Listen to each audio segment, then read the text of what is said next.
Outlast Trials. Okay, it's late at night. I'm stinky. Oh, I want no. to shower. I want to go to bed. So let's talk about Outlast Trials. Do you love Outlast Trials? I think I do. Mostly, anyway. Yes. Would you love the view of this video if you left a like? Yes. That's their trial. If you can survive this video. I think I should start off by putting cards on the table up front and say that I really fucking hate Outlast. Like, really hate it. I quite enjoy it with people. I think it's unfair for me to say I hate it because I've never finished it. But I will go on record and say it's the worst horror game ever made. It's an easy horror when you've not really played much horror. I think that's why I liked it when I first started, because it was one of the first horror games I played, and I played it with people, so it was fun. But I also hate playing horror games alone. I cannot play them alone. I've not played Outlast 2 for that reason. Which is why Outlast Trials is technically the perfect game for us. It's Outlast, but there's two people. Yeah. Now, I hate Outlast and Outlast 2 by extension because I think they're the most generically put together. Everything that is in a horror game is just in this game and it's fine. It's got kind of stealth, but not really. They're not puzzles, it's just grab a thing and take it somewhere. It's not the stealth where if you're caught, you instantly die, but it may as well be. I got into the first one, I went into a basement and you have to start generators, and the bad guy just kept hanging around the generator, and I just got impatient and I thought, this is a fucking bad game. Yeah, and I mean, I did find that was a problem in Outlast Trials as well. So unlike the other Outlast games, it's not a continuous narrative. You go into a hub area, a lobby, where you can fuck around and do all sorts of stupid shit, and then you load in a trial, and you work through that level, and at the end of that level, you get rewards. And I love that. I think it's incredibly rewarding, even if most of what you get are just different coloured pants. I like different coloured pants. They're very stylish. I like cycling through pants. You never know what pants I'm going to be wearing. It's good to have options. Biggest letdown. There's only 5. And I think one of them was added post-launch, wasn't it? So there was only 4. Yeah. There's a lot of daily challenges that will chop up the map and add a little multiplier to certain things or little caveats. I fucking hate them because the biggest issue. Am I boring you? No, it's very interesting. No. Oh wow. Sound less disingenuous. No, go on. You tell me about Outlast Trials. No. You Yeah. Go back. What do I feel about this game? Do I care about this game? This game keeps making us go back and forth because it's a very promising game and there's a lot of good parts that we love. There's a lot of fun to be had, but it's not really a very long-term game because there's hardly any maps and you can only do the same shit over and over again so many times. And it has flaws. It's not a perfect game and there are a lot of issues with it, but for short term, it is quite fun. I agree in principle. I think at first I was willing to forgive it because after we did the 5, I was like, okay, you go back in and you kind of learn the levels and you get better and better and you go to harder difficulties. Great, fantastic. There's not really much more reward for playing it on harder difficulties, so I didn't really feel like I was engaged in repeating those levels. And when you compare it to something like Scare Ritual, which came out, 4 or 5 months ago? It came out more recently than Outlast Trials, I believe. That came out with 4 maps. There's 6 now. That's a teeny tiny team of people, and I love that game. And I'm happy to replay that, and I'm happy to learn those little puzzles. And it's basically the same game in structure. You go in a map, you have to do little objectives until you get to the end. There's less of them. They've made something more engaging, and they've made it quicker. Yeah, it's true. Outlast is a recognizable IP. I accept if this one's just been kind of shunted off to a side team and go make some shitty Outlast thing while we make a third one. But I expect better. Well, I maybe not better, I expect more. And it's not to say that the game doesn't have lots to it. Like, the environments are very well designed and there's a lot of cool stuff to see. Oh, I love the maps. Yeah, the maps are brilliant. Phenomenal. They look beautiful in that fucked up kind of way. And it's gory as shit. It's really unpleasant. I respect the level of detail that went into making it gnarly. I don't respect the fact I'm going to have to blur half this video because there's going to be peonies and areolas and a lot aplenty. Of blood. Now, when it comes to the maps, I do like them, but it might just be me, but I get very confused in them. I keep getting lost, and I end up taking random items to the opposite side of the map because I just don't know where the hell I'm going. And I think part of the problem as well is because the, I guess, villains come through random doors at random times, I'll end up running across the map to get away from them, and then I just get disorientated again. It's not like the Resi 2 Mr. X where he's wandering around and you make noise and he crosses the map map to you. They go through a door and they teleport out of another door somewhere else. Yeah. So you cross the map, you go, oh shit, they followed me. You cross to the other side, you think, well, it's okay, they're over there. Now I can do whatever I need to do. You can't because you've done an objective and the game's gone, actually, no, we want to spawn this guy in to make it difficult for you. But all that does is mean you can't tactically prepare for anything. So and yeah, as you say, when you're just exploring the map and you just cross it thinking, where the fuck am I going? All you're doing is getting bothered by somebody and you don't really get time to figure out where you are. It just feels like every time you go through a different door, they just appear in front of you. And then you just throw a brick at them and run away and they Yeah. don't follow you very far. It's just really hard to actually finish any objectives quickly. And it feels like the game's tried to do that to increase tension, but instead what it's done is just frustrating because it doesn't feel cool. Like, I know it does have rigs that you can kind of like x-rays see through the walls and all that to see where the villains are, but I don't like using things like that. I don't like, it's like in Last of Us when you can see them through the wall. I don't particularly like that. There's enough audio cues that you can kind of figure out if they're close by anyway. Exactly. And because they can teleport, you can use the x-ray and say, oh, they're over there, and 30 seconds later, when you've stopped using it, they're behind you. But that's it, the teleporting thing, it's just annoying. For me, the game only survives on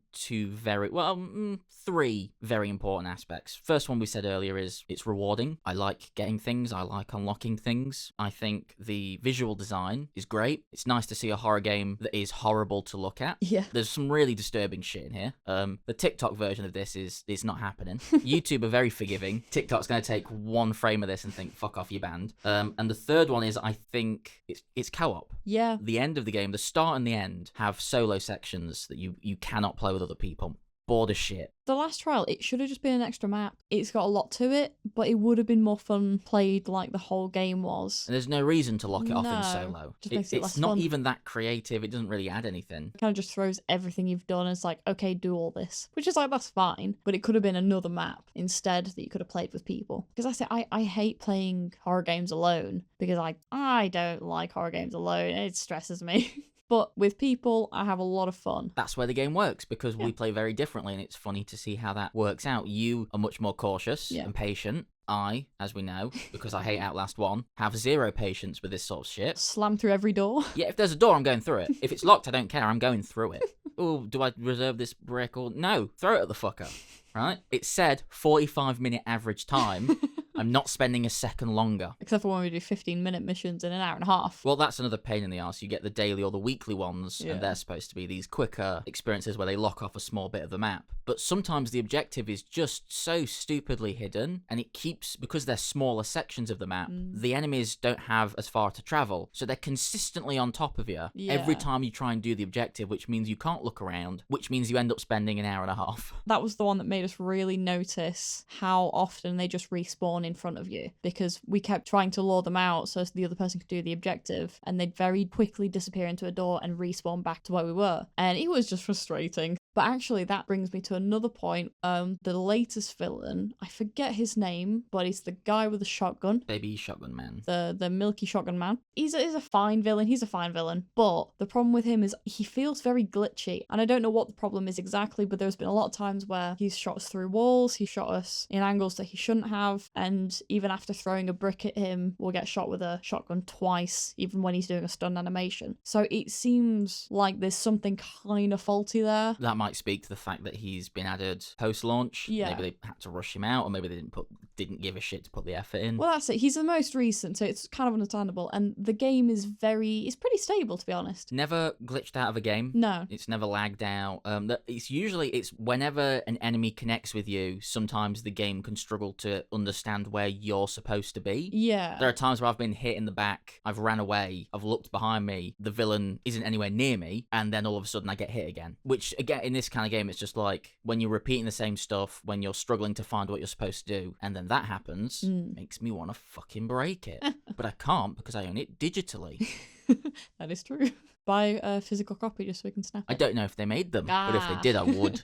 I do like the different design for all the villains. My favourite one, also my least favourite, but for the same reason, is the, I think the dentist duck lady. Awful, terrifying, hate it, love it. It's great, but Ah. I think she's the best, yeah. I think She she's is, the standout. As a design, as a concept, I don't mind Milky Shotgun Man, as you've called him. I don't mind Milky Shotgun Man. The guy with the electric stun prod, bit boring. He's basically just, I guess, American police officer. He just says random American police officer lines. That's all I hear from him, and then he zaps you. They're all kind of random like that. Yeah. There's lore, there's evidence notes you can read, and I'm sure if you've played the other two games, there's stuff there. I'm sure you know what the names of the things mean and where it is in the timeline. I don't really care. And I think that actually, in a way, makes this game better. Because if I loved Outlast and I went into this being like, let's continue the story, let's have something similar, let's have a narrative, you're going to be really let down. Yeah. There is no narrative. It's hidden in notes that you can read, but beyond that, there is nothing. I mean, something I've really quite liked is, obviously because you're not really playing as much with other people, although you can, the people playing the game seem quite nice. Like, we've not really had any toxic or weird interactions. The community seems fine. The community seems pretty sweet. Mostly it seems to just be in the lobbies, and there's it's quite limited how you can interact. Yeah. I've not had any messages telling me to eat shit and die. No, exactly. Which is nice. Refreshing. And we've had some fun interactions, and you can play chess with people, which is quite fun. You can play Stroop, which is stressful, but it's Hurts fun. my eyes. I'm not good at Stroop, and I hate it for that. And arm wrestling. So you have things to do, and it helps you to detox slightly. You do spend a good amount of time just around. sliding around in the lobby, It's a bothering great time. people. I would say if you've seen Outlast Trials and you're interested, buy Scare Ritual. And then if you like Scare Ritual, buy Outlast Trials. Yeah. It has been a fun game, to be fair. I have enjoyed it. It's ups and downs. It really is. For every when I'm not playing it, I am thinking about playing it, which is really the sign of any good game. We do go in and out of phases of different games. So when we play a game, that's all we're playing for months. We commit. We do commit. Hard. And this has been our game for at least a month now, I'd say. Maybe not. A couple of weeks. Time just disappears It does. when you're in the trial. We've been in there for years. Playing Stroop. Fucking hate Stroop. And it's not just because I'm bad at it. It hurts my eyes. I like Scrabble. They should add Scrabble. Scrabble, but you can only use spooky words. Ooh. We've not spoke much about it being spooky. Do you think it is spooky as a game? On the spookometer, where does it fall? If people are looking for a thrill, it's Halloween. I think it would definitely scratch that itch. I'd say it's definitely spooky, especially for chickens like me. It is a tense game and it is quite fun to be scared, but as I've said before, it is very forgiving, which means that you can just throw bricks at them to run away and hide, which is most of how I play the game. But I find that fun, so it's alright. I mean, I love horror games, I'm just terrified. But from someone's point of view who is affected by horror games in the way they're designed to affect. Exactly. Good. And for me, someone who is incredibly impatient, I love horror games. I'm very hard to spook. I don't find this particularly scary, but I do think it can be thrilling. Yeah, I'd accept that. And I do think when you get a little close call, you just get away, or you're waiting for the gate to open at the end, and a bad guy comes around the corner, and you're flinging bombs at them, and you're trying to jump by them. I think that's good. 30 odd quid, would you recommend it? Yeah, I would. Maybe wait for a sale, but I think we say that for everything. We're cheapskates. We're cheapskates. We like a deal. with a sense of standards. Absolutely. Even if I pay half price for a game. Very unfairly high standards. But I would buy Scare first. Yeah. So yeah, that's the answer. They've got a new map out. They Go do. play the new Did they not have ship two map. new maps out? Well, we've left it. For us, yeah, two new maps. Thank you for sitting through this video. I know that was probably a trial in itself. If you liked our waffling, you can like the video, and then we'll like you. We really will. And you can tell us you've liked the video, and look for some kind of appreciation from us. My leg got stuck. I'm doing a wrap-up here. I know, it's very uncomfortable. I'm trying to get them to My leg like went us, numb. and you don't even like me. We also have a Patreon. We do. I have to live with this leg-stretching monstrosity, scarier than anything in Outlast Trials. If you want to support me making future content, do that. If you want us to never make a video again, donate a lot of money to our Patreon, and we won't. Yeah, we'll retire. Yeah. Great. That's all in the description. Do you have anything you want to say to the people who have suffered this far? Bye, Scare. Yeah, thank you for watching, and cheers. Bye. Something in there, probably, isn't there? Yeah.